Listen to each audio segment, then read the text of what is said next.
السلام علیکم ورحمۃ اللہ وبرکاتہ۔ الحمد للہ وکفی وسلام علی عبادہ الذین اصطفیٰ، اما بعد۔ گھروں میں ریسیور کے ذریعے سننے والے محترم دوستوں، بھائیوں اور بزرگوں اور محترمہ مائیں اور بہنیں، آج جمعہ کی مبارک رات ہے اور شعبان کی 21 تاریخ ہو چکی ہے اور مغرب سے 22 بھی شروع ہو چکی ہے، اس لیے کہ پہلے رات ہوتی ہے پھر دن ہوتا ہے۔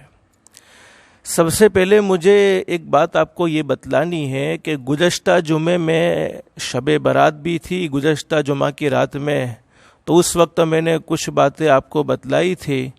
اس میں ایک بات میں نے آپ کو یہ بتلائی تھی جمعہ کے متعلق، مجھ سے غلطی ہوئی حدیث کو بیان کرنے میں نے حدیث یوں بیان کی تھی کہ ہمارے آقا حضرت محمد الرسول اللہ صلی اللہ علیہ وسلم نے ارشاد فرمایا، جمعہ کے دن کی 2 رکعت نماز باقی دنوں کی 80 رکعت نماز سے بہتر ہے، 80 رکعت نماز سے افضل ہے۔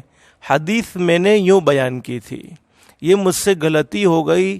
حقیقت میں حدیث یہ ہے، اب میں صحیح بات آپ کو بتلا رہا ہوں، اللہ ہم سب کو عمل کی توفیق نصیب فرمائے۔ حدیث کے بیان کرنے والے بڑے اونچے درجے کے صحابی جن کا نام ہے حضرت انس رضی اللہ تعالیٰ عنہ، جنہوں نے 10 سال تک حضرت نبی کریم صلی اللہ علیہ وسلم کی خدمت کی ہے۔ حضرت انس رضی اللہ تعالیٰ عنہ فرماتے ہیں کہ نبی کریم صلی اللہ علیہ وسلم نے ارشاد فرمایا، جمعہ کے دن کی 2 رکعت نماز باقی دنوں کی 1000 رکعت نماز سے افضل ہے۔ جمعہ کے دن کی 2 رکعت نماز باقی دنوں کی 1000 رکعت نماز سے افضل ہے، اور ہمارے نبی نے فرمایا جمعہ کے دن کی 1 تسبیح باقی دنوں کی 1000 تسبیح سے افضل ہے۔ تو اللہ ہم سب کو جمعہ کے دن کثرت سے نوافل کا اہتمام کی توفیق نصیب فرمائے اور زیادہ سے زیادہ جمعہ کے دن ذکر کرنے کی توفیق نصیب فرمائے۔ اس وقت مجھے مختصر باتیں آپ کو یہ بتلانی ہے، اس وقت جو بیماری، جو وبا چل رہی ہے، اس بیماری کا ہم مقابلہ کیسے کر سکتے ہیں؟ میرے بھائیوں اور میری محترمہ مائیں اور بہنیں، اللہ کو راضی کرنے کی 2 عبادتیں ہیں، ایک جانی عبادت ہے اور ایک مالی عبادت ہے۔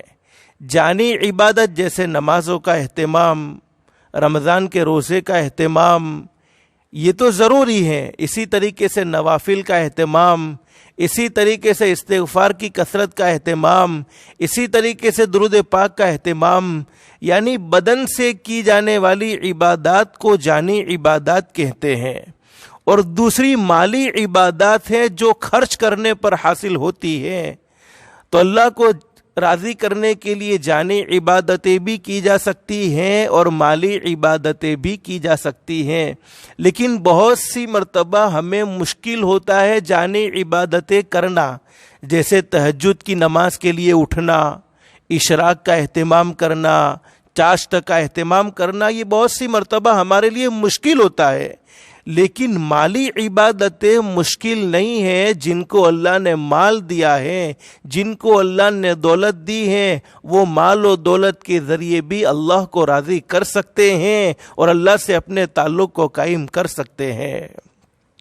بخاری شریف اور مسلم شریف میں ایک حدیث موجود ہے، حدیث کے بیان کرنے والے بڑے اونچے درجے کے صحابی جن کا نام ہے حضرت ابو درداء رضی اللہ تعالیٰ عنہ فرماتے ہیں کہ سرکار مدینہ حضرت محمد الرسول اللہ صلی اللہ علیہ وسلم نے ارشاد فرمایا، جب بھی سورج طلوع ہوتا ہے یعنی سورج نکلتا ہے تو اس کے دونوں جانب 2 فرشتے مقرر ہیں، اور وہ 2 فرشتے یہ آواز لگاتے ہیں، 2 فرشتے اعلان کرتے ہیں، آواز لگاتے ہیں، اور اس آواز کو جنات اور انسان کے علاوہ زمین کی تمام مخلوق سنتی ہیں۔ فرشتے 2 فرشتے کیا آواز لگاتے ہیں؟ اے لوگو اپنے رب کو راضی کر لو، اے لوگو اپنے رب سے تعلق قائم کر لو۔ بخاری شریف میں حدیث موجود ہے، مسلم شریف میں بھی حدیث موجود ہے، فرشتے اعلان کرتے ہیں اے لوگو اپنے رب کو راضی کر لو، اپنے رب سے تعلق قائم کر لو۔ پھر فرشتے کیا کہتے ہیں؟ فرماتے بے شک تھوڑا مال جو زندگی کے لیے کافی ہو جائے اس زیادہ مال سے بہتر ہے جو غفلت پیدا کر دے، جو اللہ سے غافل کر دے، جو دین سے غافل کر دے۔ اور قرآن کریم میں بھی اس بات کو بیان فرمایا، اللہ فرماتے ہیں یا ایھا الذین آمنوا لا تلہکم اموالکم ولا اولادکم عن ذکر اللہ ومن یفعل ذلک فاولئک هم الخاسرون۔ اللہ فرماتے ایمان والو دنیا کی مختصر زندگی میں ڈرتے رہنا، کہیں ایسا نہ ہو کہ تمہارا مال اور تمہاری اولاد تمہیں تباہ و برباد کر دے، تمہیں ہلاک کر دے۔ کیسے ہلاک کرے گی، کیسے تباہ و برباد کرے گی؟ تو اللہ فرماتے عن ذکر اللہ، تمہیں میرے ذکر سے غافل کر دیں، تمہیں آخرت سے غافل کر دیں۔ اور قرآن کریم کے دوسرے مقام پر اللہ فرماتے ہیں وَمَن يَفْعَلْ ذَلِكَ فَأُولَئِكَ هُمُ الْخَاسِرُونَ۔ اللہ فرماتے ہیں جس کو دنیا نے، جس کو زیادہ مال نے، جس کو اس کی اولاد نے آخرت سے غافل کر دیا، اللہ سے غافل کر دیا، اس سے بڑھ کر دنیا اور آخرت میں نقصان اٹھانے والا کوئی نہیں ہو سکتا ہے۔ اللہ ہم سب کی حفاظت فرمائے۔ تو کیا فرمایا حدیث پاک میں؟ دو فرشتے اعلان کرتے ہیں، کیا اعلان کرتے ہیں؟ تھوڑا مال جو زندگی کے لیے کافی ہو جائے اس زیادہ مال سے بہتر ہے جو غفلت پیدا کر دے۔ اور دو فرشتے یہ آواز لگاتے ہیں اے اللہ جو نیک کاموں میں وقت پر جہاں موقع ہے، جہاں وقت ہے، اس وقت موقع ہے، جو نیک کاموں میں اپنے مال کو خرچ کرتے ہیں۔ بخاری شریف کی حدیث میں موجود ہے، ہمارے نبی نے فرمایا دو فرشتے آواز لگاتے ہیں اے اللہ جو نیک کاموں میں مال کو خرچ کرنے والے ہیں تو ان کو اچھے سے اچھا بدلہ جلد سے جلد عطا فرما دے۔ اور حدیث پاک میں آگے کیا فرمایا نبی کریم صلی اللہ علیہ وسلم نے؟ فرشتے اعلان کرتے الہ العالمین جو لوگ اپنے مال کو ابھی موقع ہے، خرچ کرنے کا موقع ہے، معلوم ہے کہ یہ خرچ کرنے کی جگہ ہے، اس کے باوجود اپنے مال کو خرچ نہیں کرتے ہیں، کنجوسی کی وجہ سے اپنے مال کو روکے رکھتے ہیں۔ بخاری شریف کی حدیث ہے، ہمارے نبی نے فرمایا وہ فرشتہ کہتے ہیں، فرشتے دو فرشتے اعلان کرنے والے کہتے ہیں الہ العالمین تو اس آدمی کے مال کو جلد سے جلد تباہ و برباد فرما دے۔ تو میرے بھائی اور میری محترمہ مائیں اور بہنیں، مال دینے والی ذات اللہ کی ہیں، تو اللہ کے لیے جتنا ہو سکے اتنا خرچ کرتے رہنا چاہیے۔ ہم دنیا کی زندگی میں خرچ کریں گے، ہم گن کر خرچ کریں گے، اللہ ہمیں بغیر گنے نصیب فرمائے گا۔ ایک واقعہ میں آپ کو سناتا ہوں، اللہ ہم سب کو عمل کی توفیق نصیب فرمائے۔ ایک مرتبہ ہمارے آقا تاجدار مدینہ محمد الرسول اللہ صلی اللہ علیہ وسلم تشریف فرما ہے۔ ایک غریب آدمی حضرت نبی کریم صلی اللہ علیہ وسلم کی خدمت میں سوال کرنے کے لیے آئے اور اللہ کے نبی سے اپنی ضرورت کا سوال کیا۔ لیکن میرے پیارو آپ جانتے ہیں ہمارے نبی سے بڑھ کر دنیا میں کوئی سخی نہیں تھا۔ آپ کے پاس کچھ ہوتا تو دے دیتے تھے، نہ ہوتا تو کسی کے پاس سے لے کر بھی دیتے تھے۔ اب حضرت نبی کریم صلی اللہ علیہ وسلم کی خود کی زندگی فقر و فاقہ میں گزرتی تھی، خود کی زندگی پریشانیوں میں گزرتی تھی، اور وہ فقر و فاقہ اپنی مرضی سے ہوتا تھا، ورنہ اللہ نے تو فرمایا تھا میرے محبوب اگر آپ چاہے تو احد کا پہاڑ آپ کے لیے سونا بنا دیا جائے۔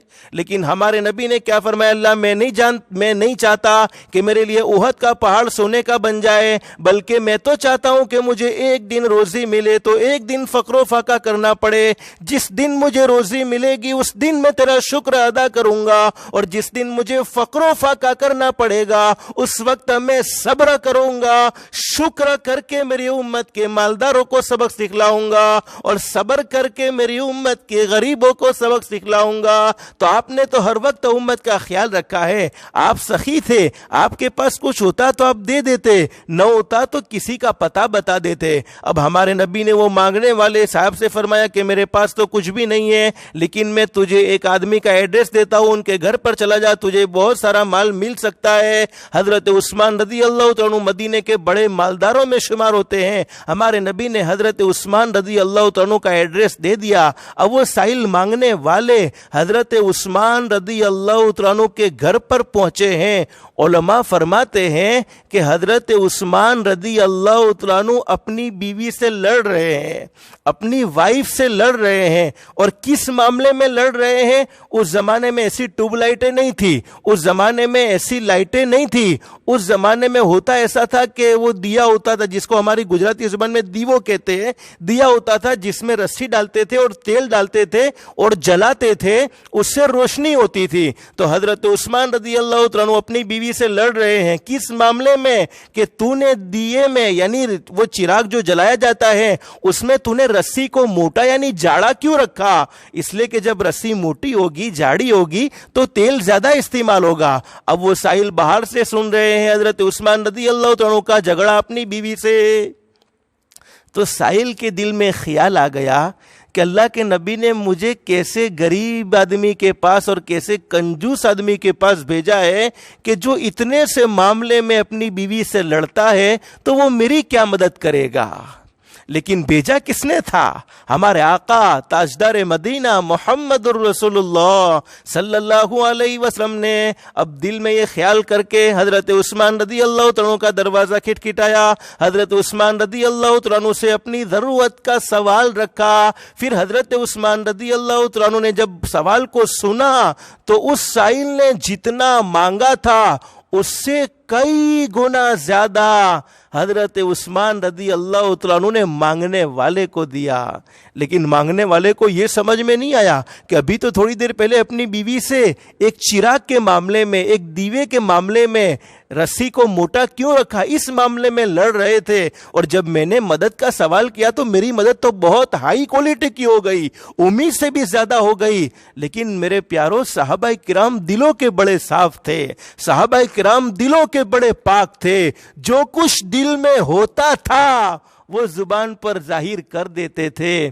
اب وہ سائل نے پوچھا کہ حضرت معاف کر دینا، میں آپ سے ایک بات پوچھنا چاہتا ہوں۔ وہ سائل حضرت عثمان رضی اللہ تعالیٰ سے کہہ رہے ہیں حضرت معاف کر دینا، میں آپ سے ایک بات پوچھنا چاہتا ہوں کہ ابھی میں آپ کے گھر پر سوال کرنے کے لیے آیا تو آپ اپنی بیوی سے لڑ رہے تھے، تو مجھے یوں محسوس ہوا کہ یہ کنجوس آدمی میری کیا مدد کرے گا۔ میں نے تو آپ کو کنجوس سمجھا، لیکن جب آپ سے میں نے اپنی ضرورت کا سوال کیا تو آپ نے میرے سوال سے کئی گنا زیادہ مجھے عطا فرمایا۔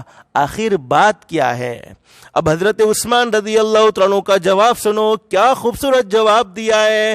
فرمایا میرے بھائی، جس مال کی وجہ سے میں اپنی بیوی سے لڑ رہا تھا، جس مال کی وجہ سے میں اپنی بیوی سے لڑ رہا تھا، اس مال کا تو کل مجھے اللہ کو حساب دینا ہے، اور جو مال میں نے تجھے دیا ہے اس مال کا تو کل مجھے اللہ سے حساب لینا ہے۔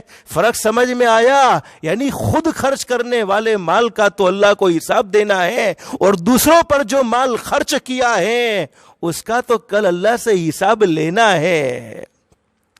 حضرت علی رضی اللہ تعالیٰ فرمایا کرتے تھے کہ میں کیسے دنیا کو کماؤں، کیسے دنیا کو حاصل کروں، اس لیے کہ حلال کماتا ہوں تو حساب ہوتا ہے اور حرام کماتا ہوں تو عذاب ہوتا ہے، یعنی دونوں جگہ فسنا ہی فسنا ہے۔ اللہ ہم سب کو حلال کمائی اور عافیت والی کمائی نصیب فرمائے۔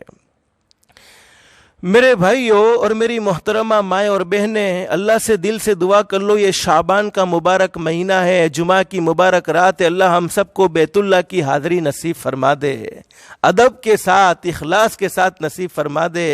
حدیث پاک میں لکھا ہے کہ ایک مرتبہ ہمارے آقا تاجدار مدینہ محمد الرسول اللہ صلی اللہ علیہ وسلم بیت اللہ میں تشریف لائے تو آپ نے بیت اللہ میں ایک آدمی کو دیکھا، اور ایسا آدمی تھا جو بیت اللہ کی دیوار سے چمٹ چمٹ کر رو رہا تھا، اور بیت اللہ کی دیوار سے چمٹ کر اللہ سے مانگ رہا تھا، اور دعا کیا مانگ رہا تھا؟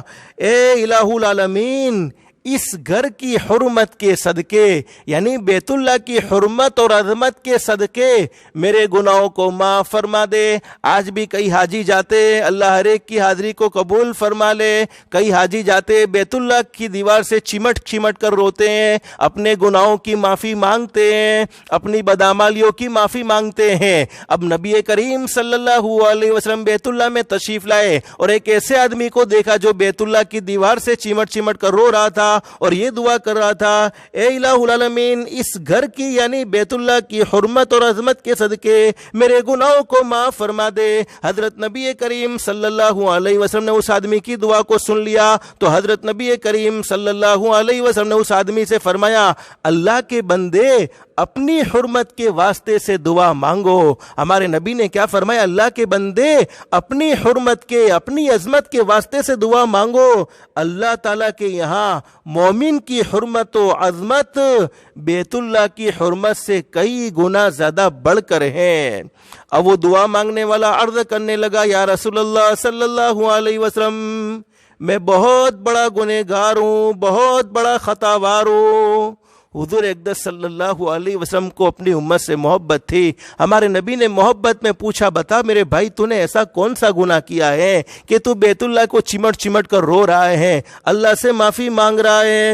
اب وہ جوان کہنے لگا جو بیت اللہ سے چمٹ کر رو رہا تھا، بیت اللہ کی دیوار سے چمٹ کر رو رہا تھا اور بیت اللہ کی عظمت و حرمت کے صدقے اپنی مغفرت کی دعا کر رہا تھا، وہ کیا کہنے لگا؟ اللہ کے نبی، میرے پاس مال بہت ہے، اللہ کے نبی، میرے پاس مال بہت ہے، میرے پاس بہت جانور ہیں، میرے پاس بہت گھوڑے ہیں، لیکن جب کوئی آدمی میرے مال میں سے کسی چیز کا سوال کرتا ہے تو میں یوں ہو جاتا ہوں جیسے میرے منہ سے آگ کے شعلے بھڑکتے ہو۔ یعنی وہ کہنا یہ چاہتا ہے، اللہ کے نبی، اگر کوئی غریب آدمی میرے مال میں سے سوال کرتا ہے، مجھ سے کوئی ضرورت مانگتا ہے تو مجھے غصہ زبردست آتا ہے اور میں ایسا غصے ہوتا ہوں جیسا کہ میرے منہ سے آگ کے شعلے بھڑکتے ہو۔ ہمارے نبی جلال میں آ گئے، ہمارے نبی غصے میں آ گئے اور ہمارے نبی نے فرمایا، فاسق، دور ہو جا، کہیں ایسا نہ ہو کہ تو بھی اپنی آگ سے مجھے بھی جلا دے۔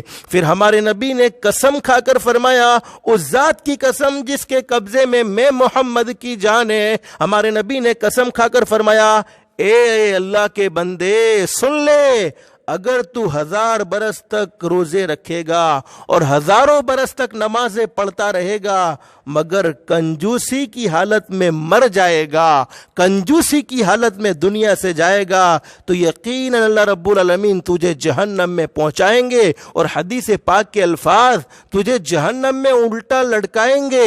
پھر ہمارے نبی نے فرمایا، تجھے معلوم نہیں ہے کنجوسی کفر کا شعبہ ہے اور کفر کا ٹھکانہ جہنم ہے، اور سخاوت ایمان کا شعبہ ہے اور ایمان کا ٹھکانہ جنت ہے۔ اس لیے میرے پیارو، اس وقت سخاوت کی ضرورت ہے۔ اللہ ہم سب کو سخی بنائے۔ حدیث میں فرمایا نبی کریم صلی اللہ علیہ وسلم نے، بخیل آدمی، کنجوس آدمی اللہ سے دور، جنت سے دور، لوگوں سے دور اور جہنم سے قریب ہے، اور سخی آدمی اللہ کے قریب، جنت کے قریب، لوگوں کے قریب اور دوزخ سے دور ہے۔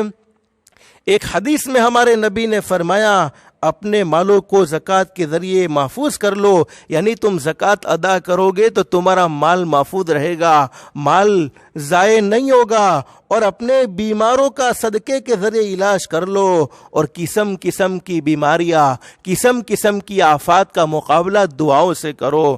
میرے پیارو، اس وقت مجھے آپ کو بتلانا یہ ہے کہ ہر کوئی آدمی موت سے ڈرتا ہے۔ بولو، ڈرتا ہے کہ نہیں ڈرتا؟ ہر کسی کو موت کا سوار ہے، موت کا ڈر سوار ہے، ہر کوئی آدمی موت سے ڈرتا ہے۔ ایک صحابی حضرت نبی کریم صلی اللہ علیہ وسلم کی خدمت میں آئے اور فرمایا اللہ کے نبی مجھے موت سے ڈر لگتا ہے، جانا تو ہر کسی کو دنیا سے، ہر ایک کو ایک نہ ایک دن یہ دنیا چھوڑنی ہے۔ 15ویں شعبان میں فیصلہ ہو چکا ہوگا کس کو کب دنیا سے جانا ہے، کون کب دنیا سے جانے والا ہے، کون کس حال میں دنیا سے جانے والا ہے۔ لیکن ایک صحابی نے ہمارے نبی سے آ کر کہہ دیا اللہ کے نبی مجھے موت سے ڈر بہت لگتا ہے، میں کیا کروں؟ سرکار مدینہ حضرت محمد الرسول اللہ صلی اللہ علیہ وسلم نے ارشاد فرمایا میرے صحابی بتاؤ تو صحیح، کیا تم مالدار ہو؟ اللہ نے تمہیں مال دیا ہے؟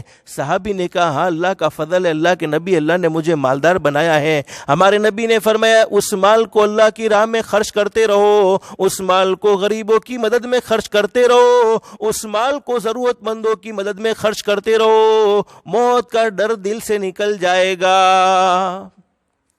حدیث میں حضرت نبی کریم صلی اللہ علیہ وسلم نے ارشاد فرمایا جو شخص دین میں ہو یا رات میں صدقہ کرتا ہے، دین میں صدقہ کرتا ہے یا رات میں صدقہ کرتا ہے، اللہ رب العالمین اسے 3 آفتوں سے بچا لیتے ہیں، 3 پریشانیوں سے بچا لیتے ہیں۔ نمبر 1 زہریلے جانور کے ڈسنے سے، یعنی اس پر کوئی زہریلا جانور سانپ ہے بچھو ہے وہ اس پر حملہ نہیں کر سکتا۔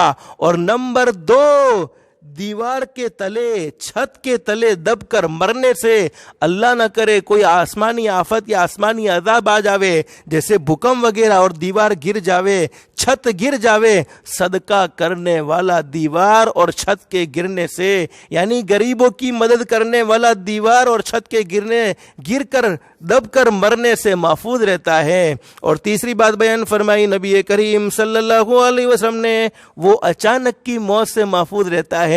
جیسے اس وقت بیماری کا ڈر ہے کہ کہیں مجھے بیماری لگ گئی اور موت آ گئی، لیکن ہمارے نبی کا فرمان بالکل سچ ہے کہ صدقہ کرنے والے کی اچانک موت نہیں آتی، بلکہ اللہ کے فضل و کرم سے توبہ کا وقت ضرور ملے گا، گھر والوں کو وصیت کا وقت ضرور ملے گا، اور اللہ کی ذات عالی سے امید ہے اللہ ایمان اور کلمے والی موت نصیب فرمائے گا۔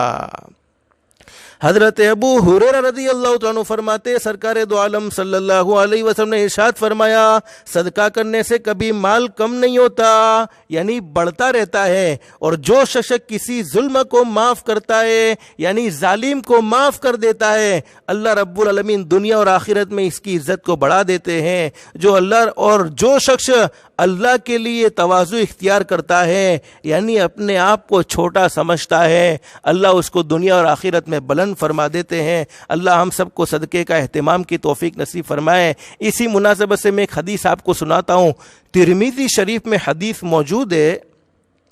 ایک مرتبہ ہمارے آقا تاجدار مدینہ محمد الرسول اللہ صلی اللہ علیہ وسلم تشریف فرما ہے، صحابہ کرام کا مجمع موجود ہے۔ ہمارے نبی سے ایک صحابی نے سوال کر لیا، اللہ کے نبی جب آپ اس دنیا سے پردہ فرما جائیں گے، یعنی اس دنیا سے آپ رخصت ہو جائیں گے، آپ رحلت فرمائیں گے، پردہ فرمائیں گے، تو اس وقت ہمارے لیے زمین کی سطح یعنی زمین پر رہنا بہتر ہوگا یا زمین کے نیچے چلے جانا، یعنی زندگی بہتر ہوگی یا موت بہتر ہوگی؟ جب آپ دنیا سے پردہ فرما جائیں گے اس کے بعد ہمارے لیے زندہ رہنا مناسب ہے، زندہ رہنا بہتر ہے یا مر جانا بہتر ہے؟ حدیث کے بیان کرنے والے حضرت ابو ہریرہ رضی اللہ تعالیٰ عنہ فرماتے ہیں سرکار دو عالم صلی اللہ علیہ وسلم نے ارشاد فرمایا جب تمہارے امراء یعنی تمہارے حاکم لوگ اچھی قسم کے لوگ ہوں گے، یعنی نیک ہوں گے، تمہارے حاکم لوگ تمہارے ذمہ دار نیک ہوں گے، اور تمہارے مالدار سخی ہوں گے، اور تمہارے آپس کے کام مشورے سے ہوں گے، تو تمہارے لیے زندہ رہنا بہتر ہے مرنے سے۔ لیکن ہمارے نبی نے کیا فرمایا؟ جب تمہارے حاکم بدترین قسم کے ہوں گے، اور تمہارے مالدار لوگ کنجوس ہوں گے، اور تمہارے معاملات عورتوں کے سپرد ہوں گے، تو پھر تمہارے لیے زندہ رہنے سے بہتر مر جانا اچھا ہے۔ اللہ ہم سب کو سخاوت کا جذبہ نصیب فرمائے۔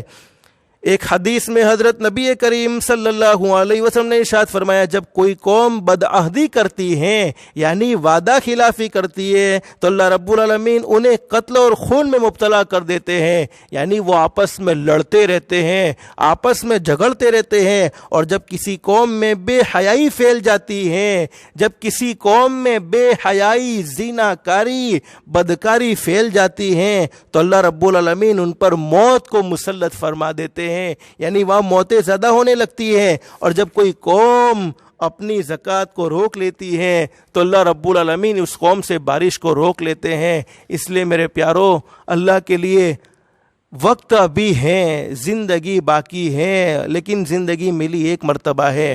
اللہ کو راضی کرنے کے لیے اگر جانی عبادتیں نہیں ہو سکتی، ایکسٹرا کرنی ہے، وہ فرض ہے، وہ تو کرنی ہی کرنی ہے، لیکن ایکسٹرا نہیں ہو سکتی ہے، کرنی چاہیے۔ نہیں ہو سکتی ہے تو مالی عبادات کے ذریعے بھی اللہ کو راضی کیا جا سکتا ہے۔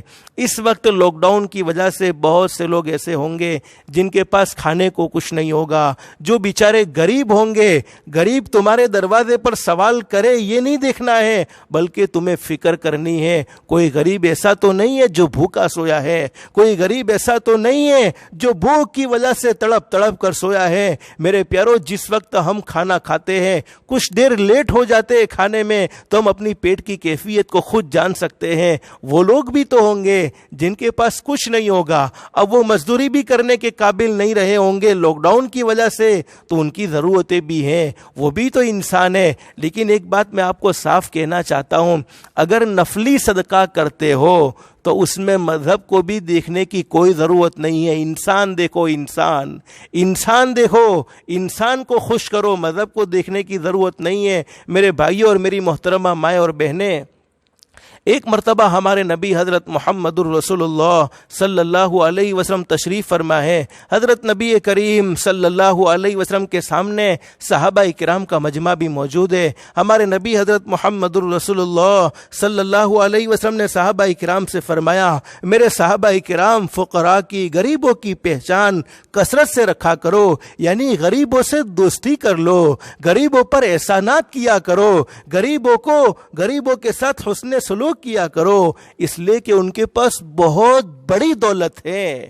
اب صحابہ کرام میں سے ایک صحابی کھڑے ہو گئے اور حضرت نبی کریم صلی اللہ علیہ وسلم سے سوال کر لیا، میرے محبوب، غریبوں کے پاس کون سی بڑی دولت ہے؟ ایک طرف تو ہمارے نبی یہ کہہ رہے ہیں کہ غریبوں کے ساتھ حسن سلوک کرو، غریبوں کے ساتھ اچھا معاملہ کرو، اور دوسری طرف ہمارے نبی یہ بیان فرما رہے ہیں غریبوں کے پاس بہت بڑی دولت ہے، غریبوں کے پاس بہت بڑا خزانہ ہے۔ ایک صحابی نے سوال کر لیا، میرے محبوب بتلائیے تو صحیح، غریبوں کے پاس کون سا خزانہ ہے، کون سی دولت ہے؟ تو سرکار مدینہ حضرت محمد الرسول اللہ صلی اللہ علیہ وسلم نے ارشاد فرمایا، میرے صحابہ کرام، قیامت میں غریب لوگوں سے کہا جائے گا، جس نے دنیا کی زندگی میں تمہیں کھانا کھلایا ہے، جس نے دنیا کی زندگی میں تمہیں پانی پلایا ہے، جس نے دنیا کی زندگی میں تمہیں کپڑا پہنایا ہے، اس کا ہاتھ پکڑ کر تم جنت تک اسے پہنچا دو۔ اور وہ غریب لوگ جن پر دنیا میں مالدار احسان کیا کرتے تھے،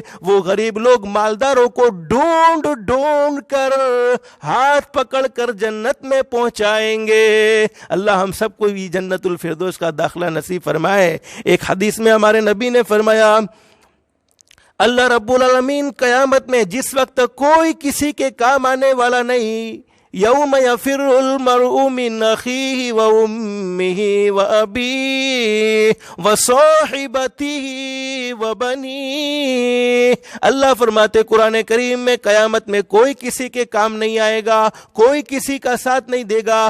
دنیا کی زندگی دیکھ لو، دنیا میں کوئی کسی کا سہارا بننے کو تیار نہیں، تو قیامت میں کون کام آ سکتا ہے؟ لیکن ہمارے نبی نے کیا فرمایا، اللہ رب العالمین قیامت میں غریبوں سے اس طرح معافی مانگیں گے جس طرح آدمی سے معافی مانگتا ہے۔ اللہ پاک غریبوں سے فرمائیں گے، او میرے غریب بندو، میری عزت اور جلال کی قسم، میں نے تمہیں دنیا میں اس لیے غریب نہیں رکھا کہ تم میرے نزدیک ذلیل تھے۔ ہم تو غریبوں کو ذلیل سمجھتے ہیں، ہم تو غریبوں کو گھٹیا سمجھتے ہیں، لیکن حدیث پاک میں ہمارے نبی نے فرمایا، اللہ پاک قیامت میں غریبوں سے معافی مانگیں گے اور غریبوں سے کہیں گے، او میرے غریب بندو، او او میرے غریب بندو، میں نے تمہیں دنیا میں اس لیے غریب نہیں رکھا، میں نے تمہیں دنیا میں اس لیے غریب نہیں رکھا کہ تم میرے نزدیک ذلیل تھے، بلکہ میں نے تمہیں دنیا میں غریب اس لیے رکھا کہ آج تمہارا اکرام ہے، آج تمہاری عزتیں ہیں، آج تمہارا اعزاز ہے۔ میرے بندو، ان جہنمی لوگوں کی صفوں میں جاؤ، جہنم میں جانے والے لوگ کھڑے ہیں، ان کی صفوں میں جاؤ اور دیکھو جس نے تمہیں دنیا میں کھانا کھلایا ہے، ان مالداروں کو دیکھو جس نے تمہیں دنیا میں کھانا کھلایا ہے، جس نے تمہیں دنیا میں پانی پلایا ہے، جس نے تمہیں دنیا میں کپڑا پہنایا ہے، ان کو پکڑ کر جنت تک پہنچا دو۔ حدیث پاک میں لکھا ہے کہ وہ غریب لوگ جہنمیوں کی صفوں میں جا کر تلاش کریں گے اور دوسرے لوگ منہ تک پسینوں میں ڈوبے ہوئے ہوں گے، اور وہ غریب لوگ مالداروں کا ہاتھ پکڑ کر جنت تک پہنچائیں گے۔ ایک حدیث میں فرمایا نبی کریم صلی اللہ علیہ وسلم نے، قیامت کے دن ایک اعلان کرنے والا اعلان کرے گا، میرے محبوب کی امت کے غریب کہاں ہیں؟ میرے محبوب کی امت کے غریبوں اٹھو اور میدان قیامت میں تلاش کرو ان لوگوں کو جس نے تمہیں دنیا کی زندگی میں تمہارے ساتھ احسان کا معاملہ کیا، تمہیں کھانا کھلایا، تمہیں پانی پلایا، تمہیں کپڑا پہنایا، تمہارے ساتھ حسن سلوک کیا، ان کا ہاتھ پکڑ کر تم انہیں جنت میں داخل کر دو۔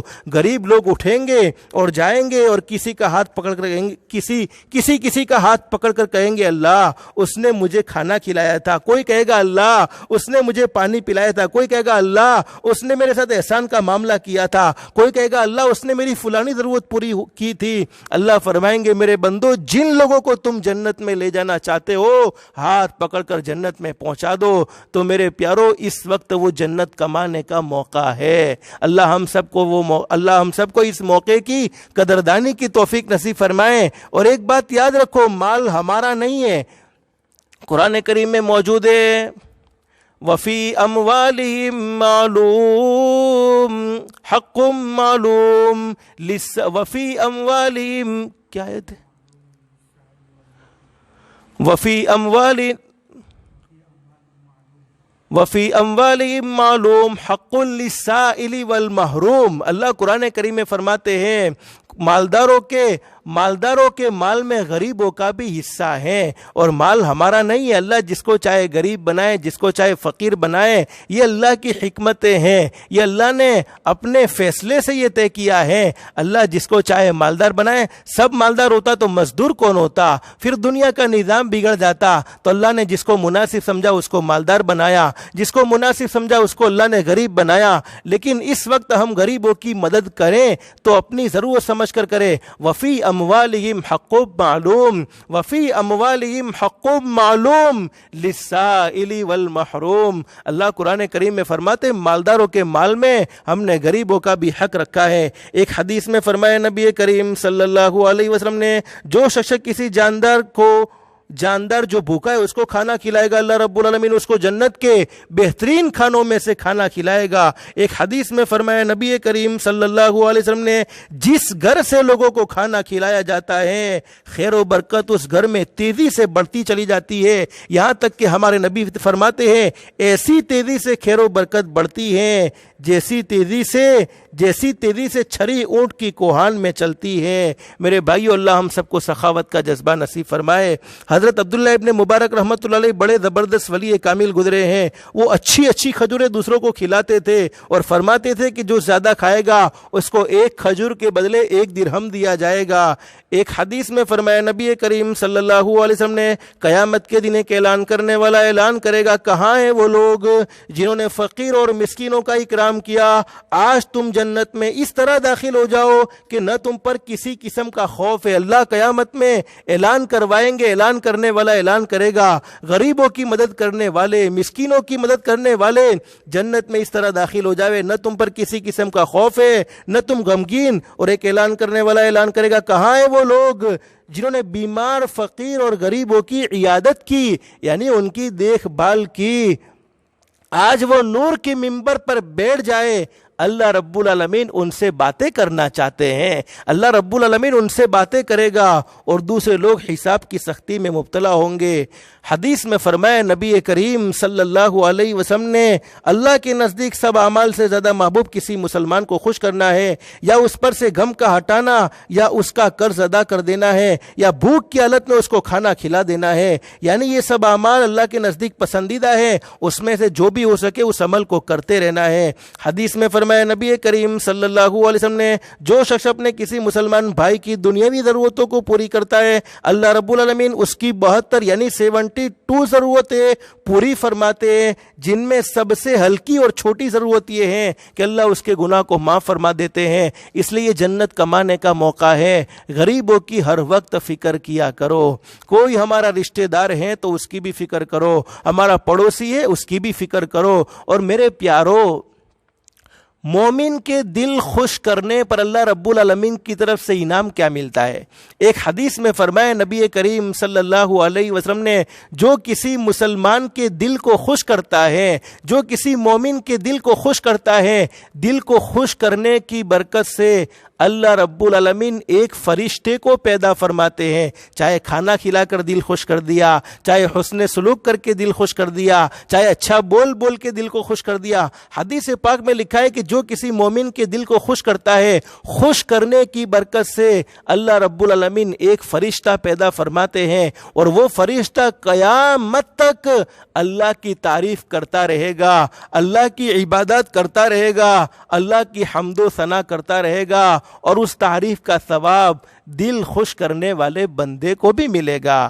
ایک حدیث میں علماء نے بڑی زبردست بات بیان فرمائی ہے. لوگوں کا دل خوش کرنے پر اللہ بہت خوش ہوتے ہیں, اور اللہ فرماتے میرے بندے تو نے میری مخلوق کے دل کو خوش کیا ہے, میں بھی تجھے خوش کرنے والا ہوں. اور علماء فرماتے کہ جب آدمی دنیا سے جائے گا, قبر کے حوالے ہوگا, جانا تو ہر کسی کو ہے, اور قبر آخرت کی منزلوں میں سب سے پہلی منزل ہے, اور اس منزل میں آسانی سے پار ہو گئے تو بات کی منزل آسان ہیں. اور ہمارے نبی حضرت محمد رسول اللہ صلی اللہ علیہ وسلم نے ارشاد فرمایا قبر جنت کے باغوں میں کا ایک باغ بھی ہے اور جہنم کے گھڑوں میں کا ایک گھڑا بھی ہے. علماء فرماتے کہ قبر میں جب آدمی جائے گا اور دنیا سے رخصت ہو کر قبر کے حوالے کیا جائے گا تو وہ قبر میں ایک نور والا خوبصورت, جس کے پاس سے خوشبو آ رہی ہوگی, جس نے اچھا لباس پہنا ہوگا, وہ اس کے سامنے ظاہر ہوگا, اور وہ اس سے مرنے والا جو مردہ قبر میں رکھا گیا ہے